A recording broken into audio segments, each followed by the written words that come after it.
शोभा जी को सभी ने खूब समझाया कि तुम्हारे साथ धोखा किया है, बेवफा है वो, जो जल्द ही आने को बोला था मगर नहीं आया।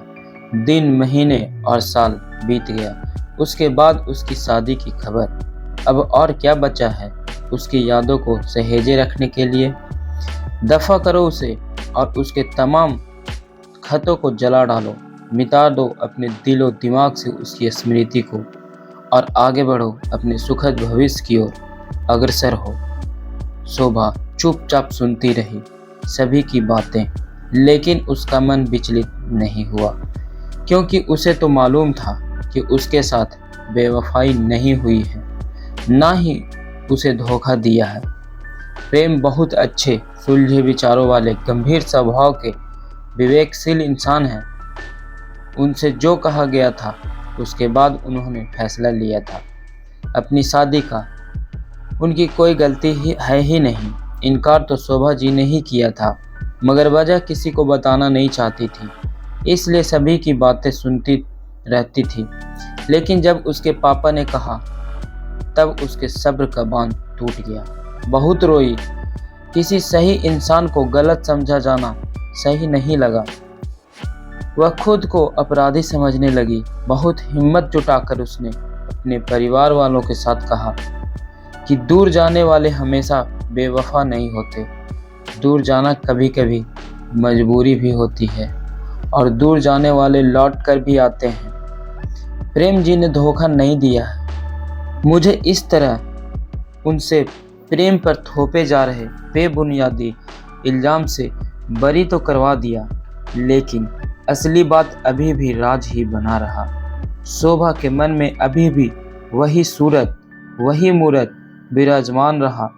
एक दूसरी बात जरूर हुई कि उसने परिवार, रिश्तेदार और समाज की बातों का परवाह करना छोड़ दिया। कुछ दिनों बाद एक एक्सीडेंट में माता पिता का देहांत हो गया। अपनी धार्मिक और नैतिक कर्तव्यों का निर्वहन करने के पश्चात शोभा जी ने शांति कुंज में बसेरा डाल दिया और समाज सेविका बनकर अपना जीवन समर्पित कर दिया।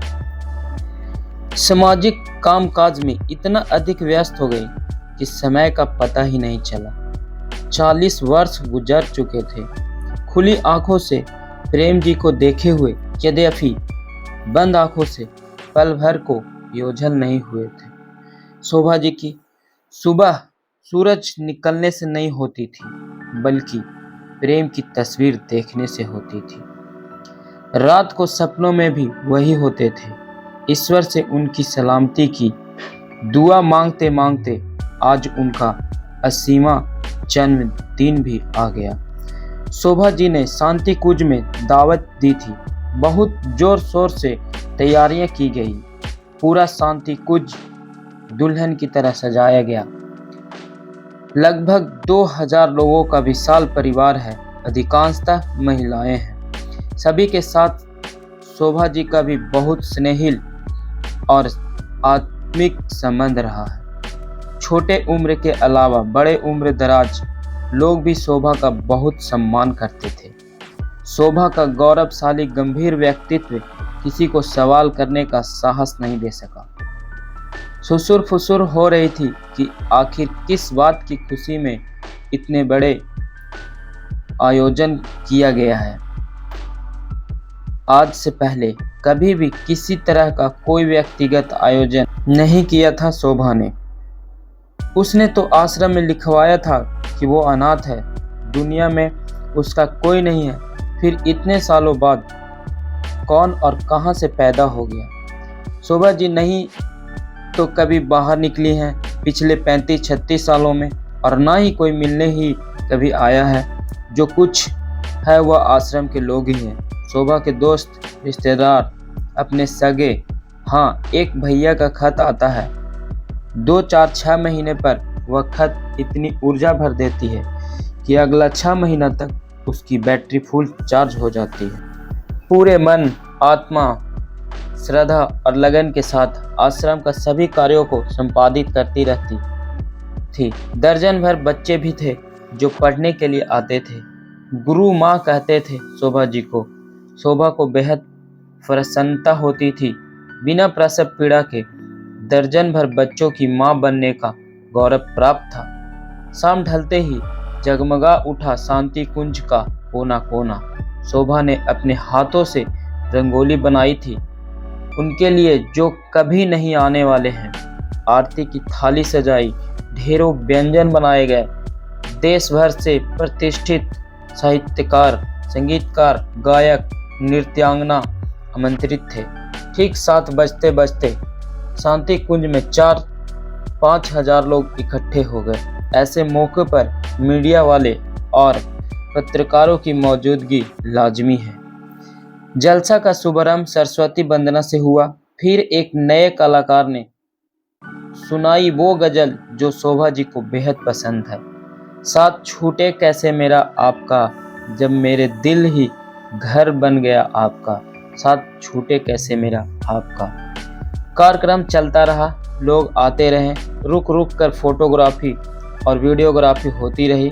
जब मंच पर एक बड़ा सा केक लाया गया तब एक बात स्पष्ट हुई कि यह आयोजन किसी खास के जन्मदिन पर के शुभ अवसर पर किया गया है, जिनके 80 साल पूरे हुए हैं। यूं तो हर दिन लाखों लोग पैदा होते हैं और लाखों लोग का जन्मदिन एक ही दिन मनाया जाता है, इसलिए अनुमान लगाना मुश्किल था और सवाल करने का तो सवाल ही नहीं उठता है शोभा जी से।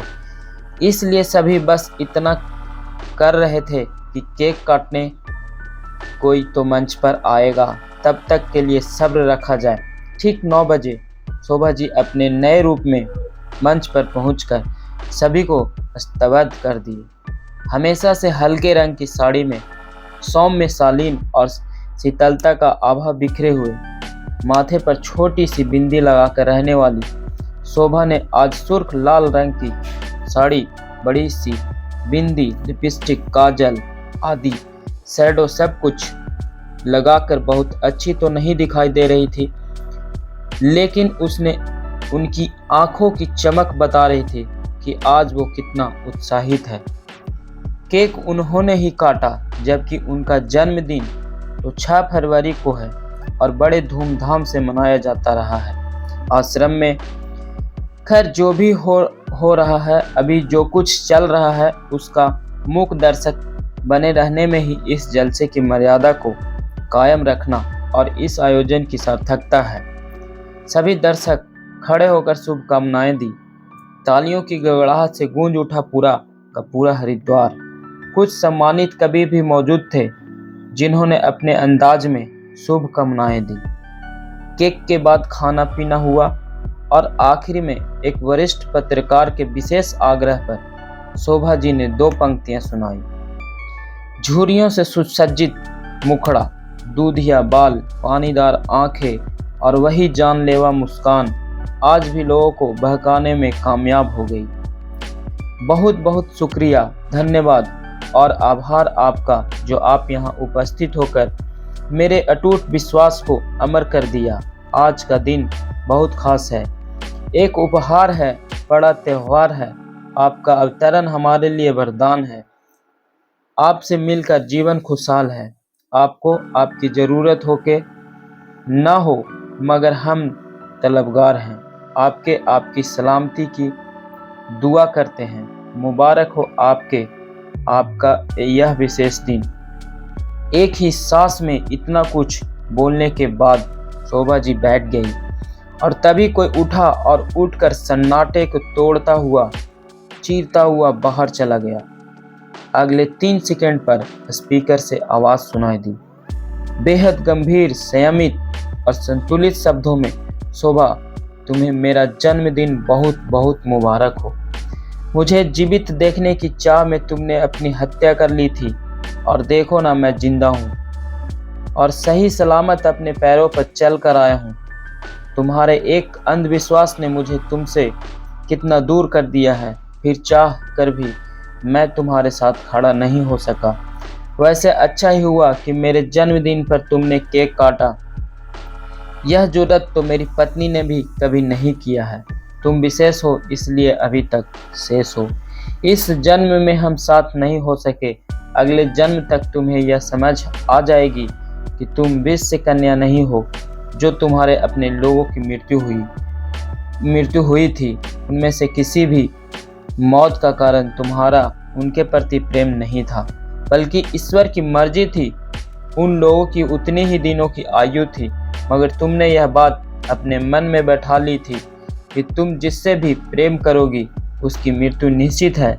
इसलिए तुमने मुझसे दूरी बना ली ताकि मैं जीवित रह सकूं, है ना? मगर क्या यह फैसला प्रेम से वशीभूत होकर नहीं लिया था? तुमने प्रेम करना छोड़ा, तुमने मुझे छोड़ा, अपना सुख छोड़ा, अपनी खुशियां छोड़ी, यहाँ तक कि अपना जीवन भी त्याग दिया और तपस्या करती रही मेरे जीवन के लिए। यह प्रेम नहीं तो क्या है?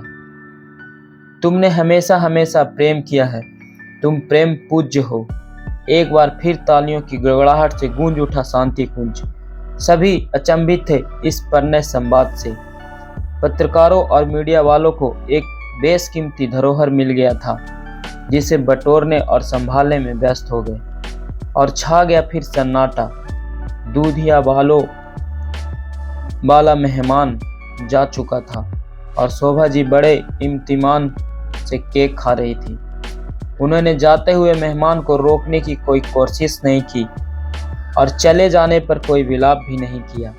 40-42 वर्षों बाद जिन्हें देखा था, उनके पास आने की जरूरत महसूस नहीं हुई। उन्हें और न कुछ पूछा न कुछ बोला। उनके चेहरे पर संतुष्टि और तृप्ति के भाव जो परिलक्षित हो रहा था, वह बता रहा था शोभा जी वास्तव में एक असाधारण और अद्भुत व्यक्तित्व की मालकिन है। दोस्तों, यह कहानी आप लोगों को कैसा लगा कमेंट करके ज़रूर बताएं। लाइक करें, चैनल को सब्सक्राइब करें और अपने दोस्तों के साथ शेयर करें। मिलते हैं और एक नई कहानी के साथ, तब तक के लिए धन्यवाद।